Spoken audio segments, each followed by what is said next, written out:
중학교 때 이제 마션이란 영화를 다들 보셨을지 모르겠는데 이제 맷 데이먼이라는 이 마션 주인공이 화성에 조난을 당하게 되면서 그 막 감자 음식으로 이제 제공되었던 감자를 막 화성의 땅에다 심어가지고 감자를 키워서 막 자급자족하는 그런 장면이 영화에 나오는 화성 생존기 영화란 말이에요. 근데 거기에서 화성에 감자를 키우는 게 너무 멋있는 거예요. 뭔가 황량한 그런 황무지에 그러니까 최신 기술이 집약되어 있는 그런 기지에 인간이 직접 이제 수작업으로 농사를 짓는 걸 보고 아, 이거 되게 멋있다라는 생각을 가지게 되어서 뭔가 화성 그리고 식물 이런 쪽으로 뭔가 해보면 재밌겠다 이런 생각을 예전부터 가지고 있었습니다. 근데 제가 고등학교 때 이제 요즘 유명한 그 일론 머스크 씨가 막 스페이스X를 만들어서 화성에 갈 거다 이런 식으로 얘기를 많이 하셨어요.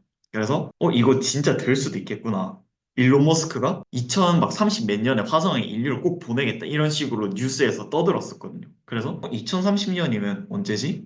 생각해보니까 제가 30대가 되는 그쯤인 거예요. 그래서 그러면은 일론 머스크가 나중에 화성 보내주면은 내가 거기서 감자 키우면 되겠다. 라는 이제 생각을 가지고 식물학과에 가고 싶다라는 생각을 가진 거죠. 그래서 이제 성적도 영재고에서 잘 받아서 뭐 서울대도 갈 수 있는 성적도 됐겠다. 이제 식물학과에 가자 해서 이제 식물학과에 진학을 하게 되었습니다. 식물학과라는 과가 되게 생소하실 텐데 이제 서울대 내에서는 되게 유망한 학과라고는 불리고 있어요. 그래서 어떤 일을 하냐면 뭐 예를 들면 식물에 유전자가 있을 거 아니에요. 그래서 그 유전자를 분석해서 좀 더 맛있는 식물이라든지 아니면은 뭐 병에 식물이 걸릴 수도 있는데 그런 것들이 걸리지 않게 하는 더 건강한 식물을 만드는 그런 것들을 할 수도 있고요. 그 다음에 여기 왼쪽에 사진 보면 네이처라고 들어보셨을지 모르겠는데 이제 과학계에서는 되게 공신력 있고 영향력이 높은 잡지예요. 근데 거기에 이제 논문을 쓰는 게 평생 소원일 정도로 되게 유명한 잡지라고 할 수 있는데 과학계에서는 거기에 이제 식물학과에 계시는 교수님들이 많은 논문을 쓰셨다.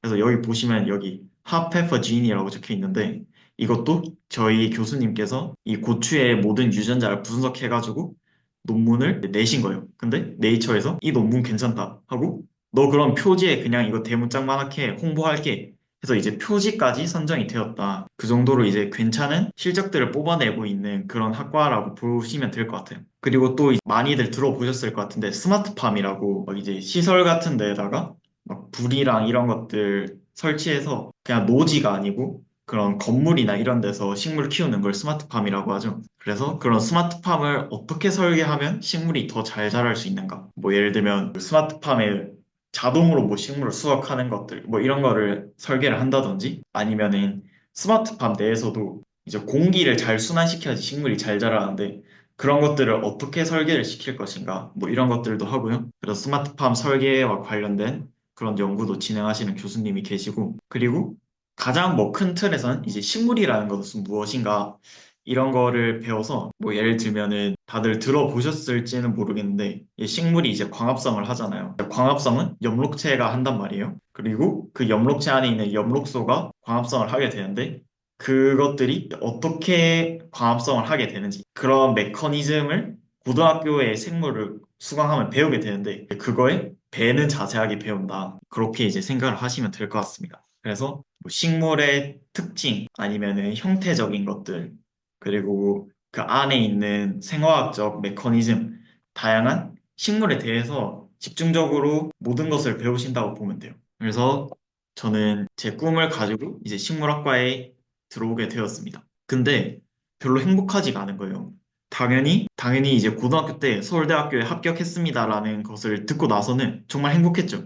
근데 막상 서울대학교 안에 들어와서 한두 달 살아보니까 이게 막 행복하지가 않은 거예요. 이제 좋은 대학교 들어왔으니까 놀아야지라고 생각을 했었는데 이게 놀 돈이 없는 거예요. 놀 돈은 가족한테서 계속 타쓰기도 미안하고 그러다 보니까 이제 아끼고 뭐 아르바이트 하면서 살다 보니까 돈을 생각하면서 노니까 재밌지도 않고 그 다음에 공부도 다들 하고 뭐 아르바이트 같은 거 하다 보니까 놀 시간도 없는 거예요. 그래서 대학교 오면은 보통 하는 말이 세 개 중에 세 개를 선택하면은 그 중에 한 개는 반드시 포기하게 되어 있다라는 얘기를 많이 하시는데 그 세 개가 첫 번째가 연애, 두 번째가 공부, 세 번째가 동아리거든요. 그래서 이 세 개를 다 잡을 수 없다, 대학생은. 왜냐하면 시간도 부족하고 돈도 없기 때문이다. 이런 식으로 이제 말씀을 하시는데, 전 신입생 때는 당연히 이해가 안 가죠. 나 공부도, 이제 공부 방법 알았으니까, 나 이제 공부도 열심히 할 수 있고, 동아리도 내가 하고 싶은 거 할 거고, 대학교 왔으니까 이제 연애도 해야지, 연애도 할 거야. 라는 생각을 가지고 있었는데, 이제 학교 들어와 보니까, 진짜 이게 불가능한 거예요. 제 몸이 두 개가 있어야지 겨우 가능할까 말까 한 정도로 힘들다는 걸 이제 알게 되었습니다. 그리고 엄청나게 경쟁이 심한 거예요, 대학교가. 저는 막연하게 가지고 있던 상상이, 고등학교 이제 열심히 입시 힘들게 끝냈으니까, 이제 진짜 인생 끝이다. 끝났다. 이제 행복대로밖에 없다. 탄탄한 내 인생이 펼쳐진다. 서울대 왔으니까. 서울대, 뭐 한국에서 최고 대학이니까, 뭐 그냥 뭐 돈 조금, 뭐 별로 노력 안 해도 다들 인정해주고 하니까 돈 쉽게 벌겠지. 이런 식으로 생각하고, 이제 열심히 놀아야지. 이런 생각을 가지고 있었는데, 이제 선배님들이 취업을 엄청 걱정하시는 거예요. 제 학과뿐만이 아니고, 다른 뭐 컴공이라든지 좋은 소위 입결이 높다고 얘기하는 그런 학과들에 있는 선배님들도, 나 막 그때 놀지 말고 학점이 왜 이렇게 안 좋냐 하면서, 학점 안 좋으면 대기업, 뭐 회사도 못 간다. 그 다음에 뭐 하는 얘기야? 나 그때 뭐 인턴이라도 좀 해놓을 걸. 스펙이 없네. 진짜 활동한 게 왜 이렇게 없지? 지금이라도 쌓아야 되나? 뭐 이런 얘기 하시고. 그러다 보니까, 이게 서울대 대학교에 들어온 게 끝이 아니구나. 라는 거를 그때 절실하게 느끼게 되었습니다. 그래서 뭐 로스쿨을 준비하신다는 분도 계시고, 뭐 CPA라고 공인 회계사가 있는데, 그런 시험을 뭐 이제 또 시험을 준비하시는 거예요. 자격증 시험도. 대학교에 열심히 시험 봐서 들어왔는데 평생을 시험 보면서 또 시험을 봐야 되고, 또 자기 자신을 증명해야 되는 그런 시기가 또 오는 거예요. 대학교에 와서도. 그리고 낭만도 이제 챙기기가 어려운 거를 대학교에 들어와서 알게 되었습니다. 저는 지구 식량 문제를 해결하러 왔고 화성에 감자 키우러 왔어요. 했는데 어떻게 하면은 글쎄요? 라는 현실적인 얘기가 나오게 되는 거죠. 다들 저희 친구들 보면 다들 식량 문제 해결하러 왔. 근데 어떻게 해결할 건데 하면은 다들 그건 뭐 공부하면서 알겠지. 그리고 이제 공부를 하다 보면은 이게 막 내가 기가 막힌 신기술을 개발하지 않고서야 불가능하겠다는 걸 깨닫기도 하고, 애초에 그런 기술 불가능하다는 거